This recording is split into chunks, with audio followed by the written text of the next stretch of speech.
Low quality fans of the highest quality expansion team of all time! It is your boy Vegas Low Qual, and I'm here today because today's the day! Hey, what the fuck are you doing?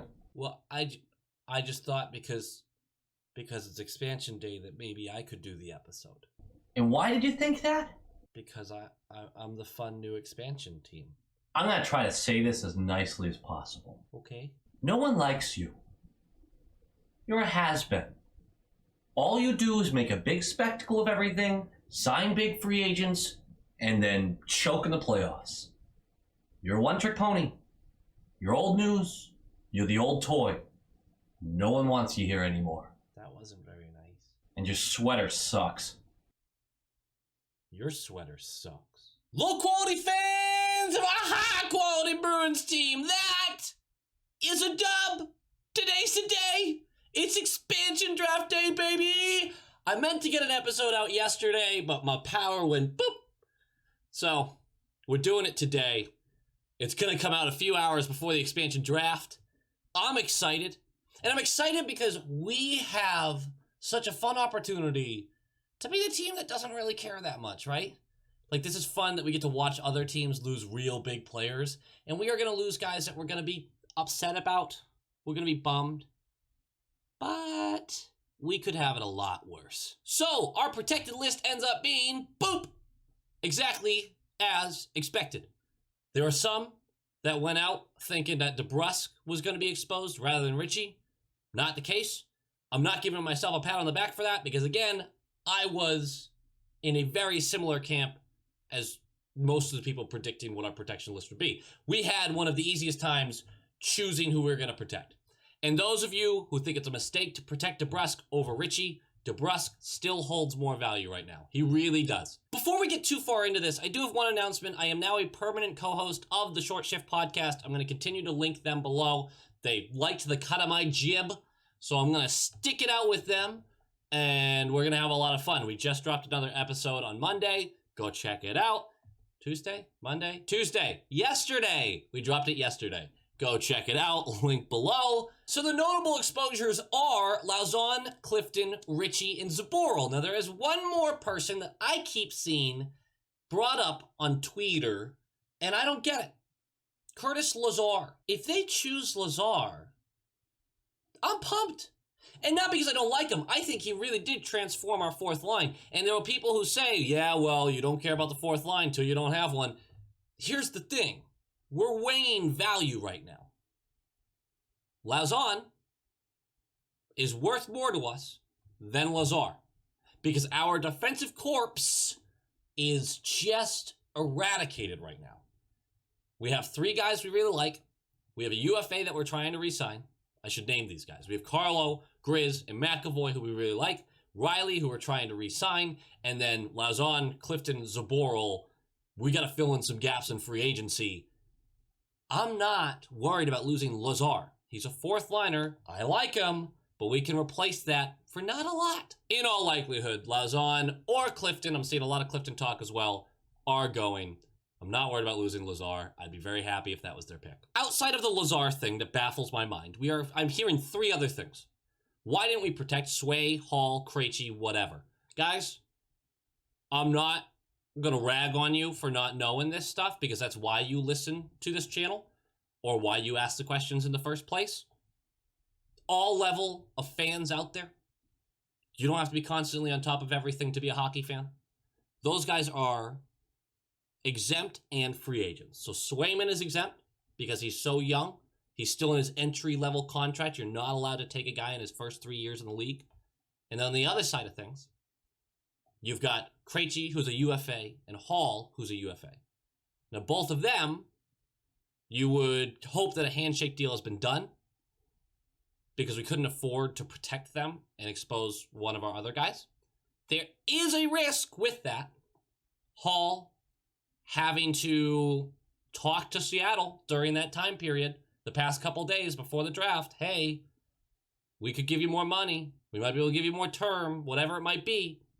So there is a risk. I don't think Seattle's even bothering with Krejci. I don't, but we'll see. Now, in regards to Hall, there were reports coming out this morning that Hall and the Bruins have gotten closer to a deal, somewhere around the 4-year, $6 million range. We keep getting reports, and the number keeps changing and the length keeps changing. But it's all sitting within that level where you went, well, 4 to 6 years, somewhere in there, and then somewhere between 5 and 7 million. It's all staying in that range. But the good news is, and this is Frank Saravelli, I believe, who reported this, that they are getting closer, and that it seems like Hall is staying in Boston. That's why those guys weren't protected. We've said it a few times on this channel, but if you're new, there you go. Why protect DeBrusk over Ritchie? That's the second thing I'm hearing the most of. We just touched on that a little bit. DeBrusk carries a lot more value, and I know his value is low right now, but with his history and the potential he's shown, and he's still young enough where you could still kind of get back to that level, especially if he plays his natural position on the left wing, I just don't think there's a high regard of Ritchie. Now, here's the trick. There are a lot of good defensemen available in this draft. There really are. So there is an outside chance that Seattle goes, you know what, Ritchie, he's an RFA, so we could just grab him. If we're really not sure, we can flip him. I don't think he gets chosen. I really don't. But I see where the concern comes in. Ritchie had a good 20 games with us, but he really fell off last season. And people like to talk about his size and his ability to get in front of the net, but he wasn't very good at it for large pockets of the season, and he's not a hard hitter. Maybe that's just me. I know he has the ability, but how often is he just too slow to be part of the play? You can't land the hit. The hit doesn't matter, right? I'm not high on Ritchie. I was eating crow and having to apologize. I believe it was 16 games into the season. I'm back on my, I don't really care. We're going to tender that qualifying offer. He probably gets re-signed with us, but I'd like to see them try to ship him off and see if a GM is all excited about the numbers that he put up, even though it was in one pocket of the season that those numbers came from. That does sort of segue into my third thing that I keep hearing. They keep talking about Lauzon or Clifton getting chosen. I'm still on the Lauzon train. I still think he's the best option for Seattle. He doesn't have the highest ceiling, but he has the highest floor out of our defensemen. Here's the thing. Jess mentioned it. There's a lot of defensemen available. You have Giordano, DeMello, Hayden Fleury, Jake Bean, Carson Soucy. You have a lot of options back there. And they might really, you're required to take 9 defensemen as the expansion team. I could see them grabbing 12 or 13. They really might go all in on that. They're going to try to flip some stuff. Defensemen they have a plethora of. I could see them looking at us as way down the actual, what they have available isn't comparable to what a lot of these other guys have available. We'll pick from them when we get down there. Right down to that value. I suspect they still take Lauzon, but it's something to keep an eye on as they start nabbing up all of these defensemen. It's an interesting little subplot of it all. Now, I've done about a half dozen mock drafts at this point, and it keeps changing. And today, a few reports have come out saying that Adam Larson has already reached a deal with Seattle Kraken. Again, none of this is for sure, but there's been a report on that. Jamie Alexiak also, so that's a guy off the Bruins board if that's true. You also have Drieger down in Florida, who is reported to have already gotten to a deal with them. These are picks, right? They're UFAs, but they count as the pick for that team. Some of these were predictable. I actually did not see the Larson and Alexiak one coming because Alexiak makes sense. Larson's a decent cap hit, I assume. I don't see the need to do that when there's already so many guys with term available on the defense. There also was a report that Yanni Gourde is likely to get chosen. He was the guy I would have chose as well from the Lightning. I'm going to put up my mock draft as well near the end of this video. That way you can just pause the video, take a look at it, tell me I'm stupid for all sorts of reasons. I did update it this morning when I saw the reports about Alexiak, about Larson. I already had Drieger and Yanni Gourde on there. Based off of my mock drafts, though, here's my kind of prediction for the team, right? First of all, there's at least 2 side deals that are big side deals going on. Montreal with Carey Price, there's a lot of speculation about it. I don't think they choose Carey Price. I want them to so badly, but I don't think they choose him But you've got Montreal with Carey Price. You've got the Flames with Giordano. You have the Blues with Tarasenko. There are teams that are going to lose big pieces, potentially. Now, Tarasenko's an interesting one because Tarasenko doesn't want to play for them anymore. Landeskog is another one from the Avalanche. He's a UFA. The Seattle Kraken can afford to overpay him. I do think Landeskog ends up over there. I'm still going with my Tarasenko bit that I think he ends up over there. That's my hot take. Giordano, I think he ends up over there. Because it doesn't look like they're prioritizing cap space as much as we originally thought. I think this is going to be a competitive team, but it's going to be a competitive team in a weird way. Because their defense is going to be good. Strike that. Their defense is going to be great. Their goaltending is going to be solid. Their wingers, pretty good. Their bottom checking lines, pretty good. Their centers, not a lot to work with. That's why Yanni Gourde has to be the one they take, because he's probably the best center available, especially if you consider for the price. You have Johansson out of Nashville, but he's had a down couple of years, and he's had an $8 million cap hit. Nashville is praying they take him. And then you've got Max Domi out of Columbus, which I heavily criticize on the podcast. You can't leave that asset hanging out there if you just traded Josh Anderson for it, and Josh Anderson just had a great season. Columbus doesn't have a plan. I really don't think they do. And they left Domi out, and I don't think he gets selected. But on the off chance he does, that's value that you could have flipped, even with the injury, even with the cap hit, even with the tough season last year.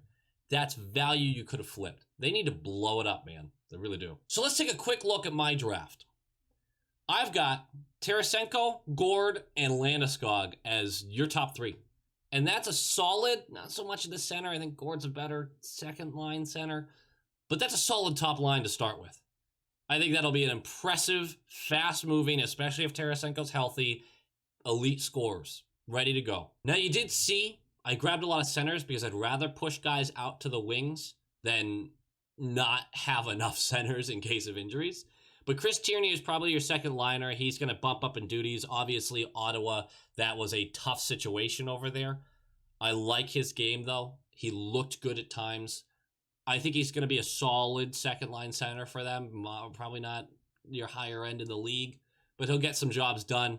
But you'll see the bottom six looks really good with Jared McCann as your third line and then Leo Komarov as your fourth. Now, $3 million is a lot to pay for a fourth-line center, but I think Komarov plays a really heavy game. He's only got one more year on that contract, so you're not really worried about the cap hit there. I think their checking lines are going to be really, really awesome. And you fill in on the wings around them. You've got Girgensons, you've got Yarncroc, Nemestikov. Brendan Lemieux is going to be a fucking menace. It's a lot of guys to work with that are younger. They've got their legs going. Look, again, we're not looking for an elite team out of the gate. And I loaded up heavily on defense. Giordano, DeMello, Soucy, Kakan, Haag, Fleury, Lauzon, Alexiak, Fleury again, Larson, Jake Bean, Nikita Zadorov. Who actually plays for them and who gets flipped for more picks or whatever? I don't know. Because you've got 10 guys there that can start. At least on the third line. But you've got probably 6 top 2 liners there. And then in goal, you've got Drieger, who appears to have signed about just under $4 million for his cap hit. Vitek Vanacek probably to back him up. And then I just figured DeSmith and Wedgwood as your emergencies. I don't like to take less than 4 goalies in a draft. I'd love to hear what you guys' take on the draft is. If there's any teams that you follow more closely than I do, and I picked someone and went, "What the fuck are you doing?" Let me know about it. This is a lot of fun for me. I've been doing this for the past couple of days, just nailing these out. And it's just an exciting little exercise. I did try to make one where Carey Price was selected, Tarasenko was selected, Landeskog was signed. The cap hit started to get closer to $100 million. So I was going to have to pull some Tampa Bay stuff with that. And I just wasn't sure who my injured reserve guy was going to be. I could have used Domi. I could have used Carey Price. But then you got a cold goalie going into the playoffs. A lot to think about, especially with that little wrinkle. I couldn't avoid one last jab at the Lightning. Okay, that does it for me. Get ready for the draft tonight, guys. And then we're going to have a full episode later this week. This episode was literally just for funsies. Full episode later this week on the draft itself. We're also going to hit it with the podcast this weekend, I believe. It might come out early next week for the pod, but we'll see. Guys, go Bees!